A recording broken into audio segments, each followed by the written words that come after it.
Hi there.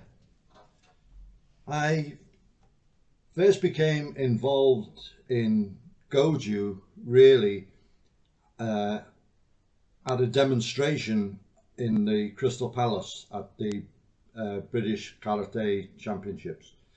I'd read a couple of articles in magazines which did intrigue me, but actually seeing Steve Morris and Brian Waits perform was a real eye-opener.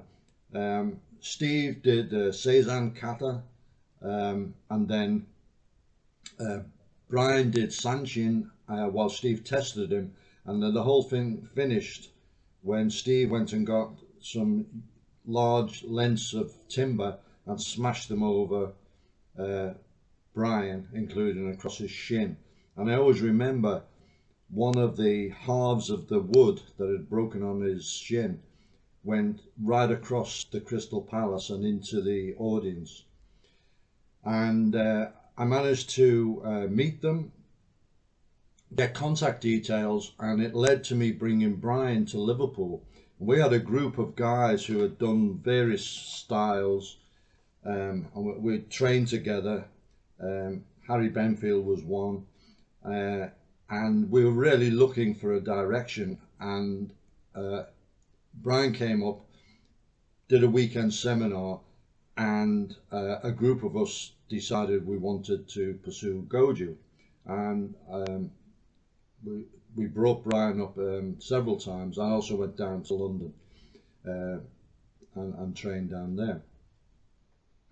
Then later Gary arrived, and he was resident in Liverpool, and we formed the association, the Goju Association, and I was its representative on the British Karate Control Commission. So it was really good times.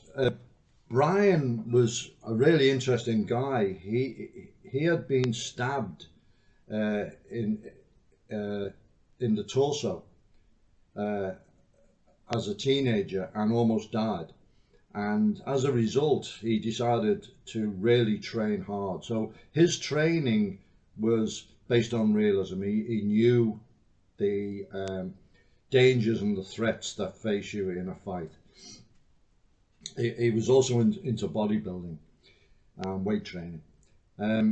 Both him and Steve had trained in Japan for several years, and both came back as third dan black belts.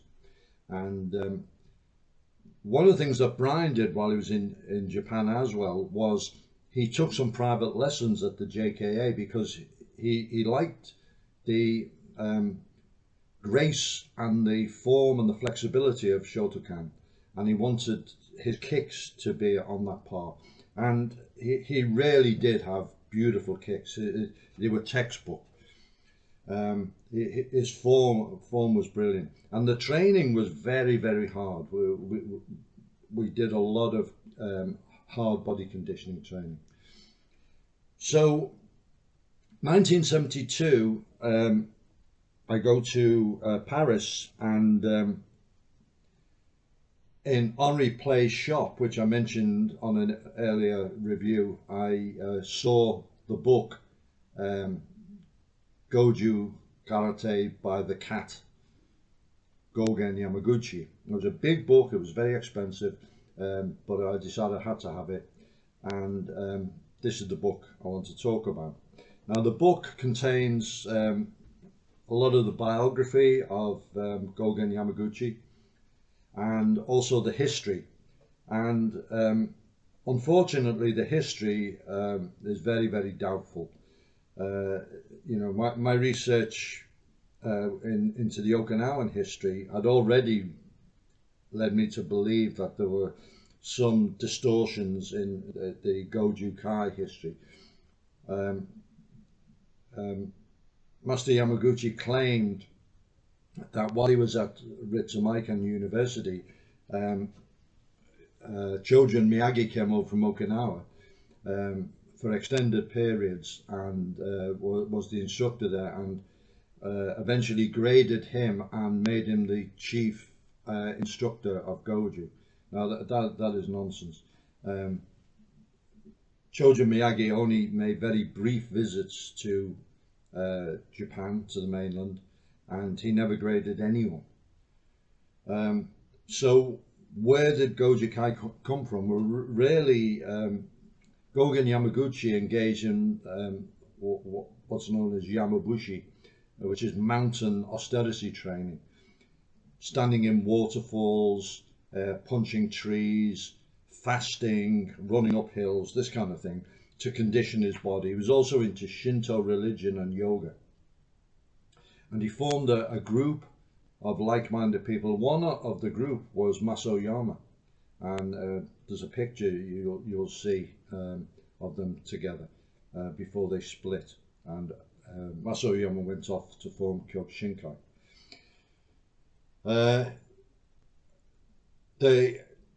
The kata of Goju Kai are based on the originals, and there was some sort of link up with Meitoko Yagi in Okinawa, and I think a lot of the material came from there. But they also, Goju Kai made up a whole series of basic kata, Kion kata, which you started with. With that out of the way, the book has got a lot of very good technical material in it. A lot of the famous names from Goju Kai, including Master Yamaguchi's sons, who were also instructors, and his daughter, and some of the other famous personalities, some of whom broke away and formed their own thing, as they do in Japan a lot. The other thing I'd say is that Goju Kai was a very effective system. Their sparring was from the cat stance. They did a lot of groin kicks. They were very, very effective at targeting the groin. They did a lot of open hand, very, very fast strikes to the eyes and throat. Very, very effective for the street. And as I say, they went in for hard conditioning. They trained hard. So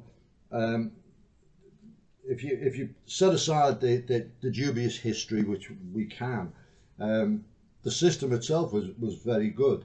I went into the Okinawan Goju under Master Higo after I'd met him, but certainly the Goju Kai is a very, very good system to train in.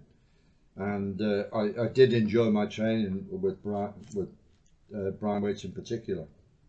When I was in Japan, they opened the Goju Kai University, a big training center for international students to come and train there. And we were invited to the opening ceremony, so I actually met the cat. And there were other famous instructors. Master Inoue did the weapons demonstration with the Okinawan Kobudo weapons, and so on. So that was a great thing. So the book, I think it's out of print now, and it's very rare. I don't have my copy anymore, unfortunately. I can't even remember what happened to it. I wish I still had it, because it really is kind of an heirloom of the life of the cat.